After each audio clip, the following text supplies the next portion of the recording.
This is definitely an attack. It will affect your child rearing. It will affect your education system.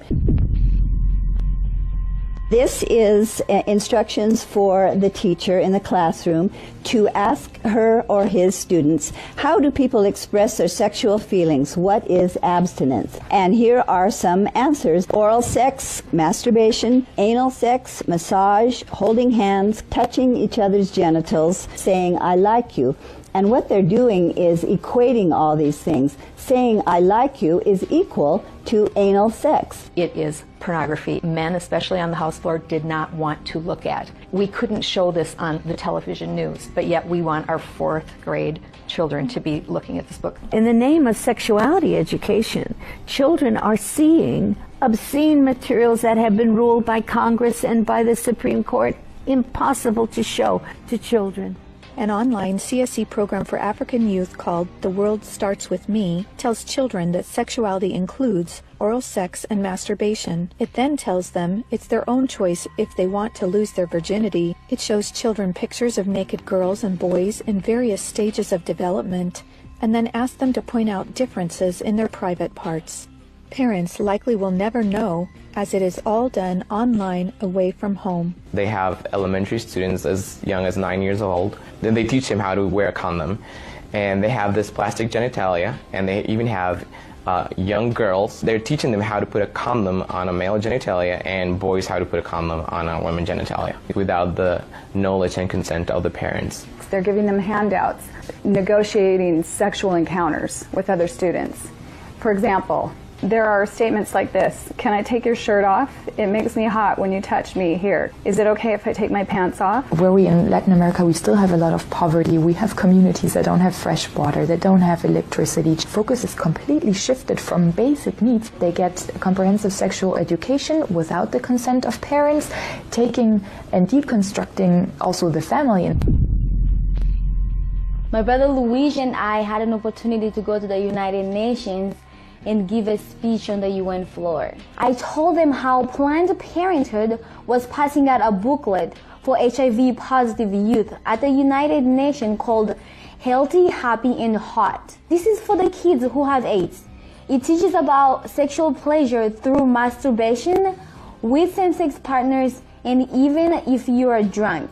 This pamphlet called Healthy, Happy and Hot tells young people that you have the right not to disclose your HIV status to a sexual partner if you're not comfortable. It also tells young people that are HIV positive that if they decide with their partner not to wear a condom, that's their decision.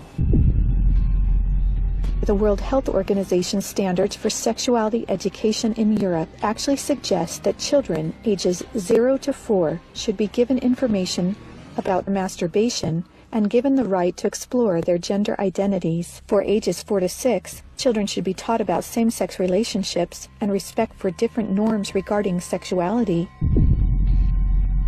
The interests of organizations like UNFPA and IPPF is to get parents out of the picture and to radicalize and sexualize children. UNFPA has tried to convince my country to change our positions on issues such as reproductive rights and comprehensive sexuality education. Madam Chair, does the UNFPA think it can do this because Nauru is the smallest member state of the United Nations? The Nigerian government was actually told by the Western countries that if they do not give in, that they will be denied foreign aid. On page 89 of a UNICEF-published Sexual and Reproductive Health Manual, UNICEF listed situations in which one can obtain sexual pleasure that included sexual responses directed towards inanimate objects, animals, minors, and non-consenting persons. In the context of the Sustainable Development Goals that determines the agenda for the next 15 years, the voice is very, very biased. It's just International Planned Parenthood Federation and their affiliates have a direct influence on the outcome documents, on what is established, what is negotiated at the UN. Some of the objectives of the UNESCO Sexuality Education Guidelines include teaching children at age 9 about sexual stimulation and the definition and function of orgasm, and at age 15, that both men and women can receive sexual pleasure with a partner of the same or opposite sex. The It's All One curriculum, also promoted by International Planned Parenthood, reveals the multiple manipulative tactics used to indoctrinate and sexualize children through CSE. Like other CSE programs, It's All One claims, among other things, to be evidence-based, comprehensive, human rights, gender-sensitive, and culturally appropriate education that will increase young people's responsible decision-making, to reduce adolescent rates of pregnancy and sexually transmitted infections, including HIV. It's All One, however, like most CSE programs, is really just cleverly disguised abortion rights, sexual pleasure education, masquerading as human rights, gender, and sexual and reproductive health education. It aggressively promotes abortion. With over 112 references to abortion, It's All One has an obsessive focus on sexual pleasure, mentioning sexual pleasure 62 times. It promotes multiple sex acts and instructs children on how to stimulate themselves or their partner to orgasm. To explore their readiness, children fill out a worksheet that infers children are ready to have sex when you are feeling sexually attracted to the other person, and when you're feeling comfortable about telling the other person what feels good sexually. It teaches that human rights encompass sexual rights, including alleged rights to all persons to sexual expression and the right to seek sexual pleasure. Hooking children on sex is a multi-billion-dollar business for Planned Parenthood and other similar organizations. This is because children, or prospects, once sexualized, become Planned Parenthood customers, dependent upon their services. Comprehensive sexuality education programs are disguised under many names.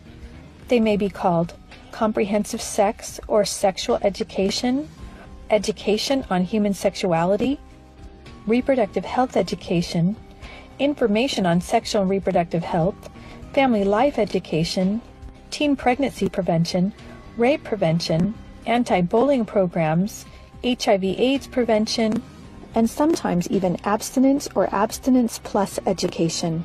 CSE programs usually falsely claim to be age-appropriate, evidence-based, healthy sexuality education that will prevent teen pregnancy, sexual abuse, STDs, and HIV.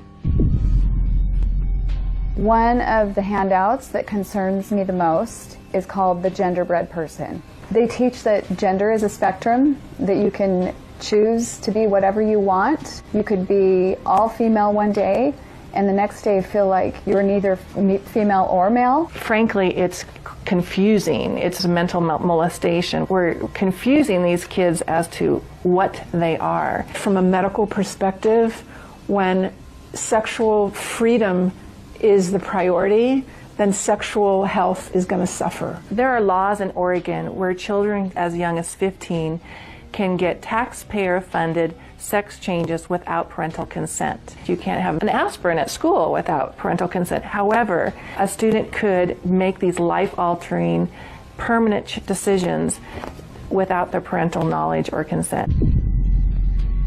Sexual rights, sexual education movements began with Dr. Alfred C. Kinsey. Kinsey actually had pedophiles measure with a stopwatch how many children could achieve what he called orgasms within a 24-hour period. Today, comprehensive sexuality education is based on this philosophy that children are sexual from birth, created by Kinsey. Say no to CSE! Say no to CSE! We've got to stop it.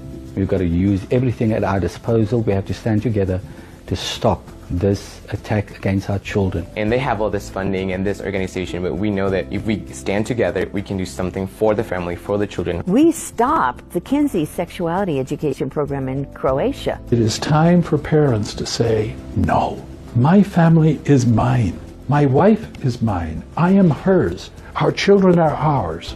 Band together and find ways to stop it from entering your country. Men have to rise up, defend their family. On matters sexual, the fathers have got to stand up. Say, you have no place talking sexuality to my children. We resist it, even with our lives, because that's what life is all about. It's happening on our watch. If we don't do something about it, it is all of us that carry that guilt. To learn more and to sign the petition to stop comprehensive sexuality education, go to stopcsc.org. Together, we can and will protect the world's children.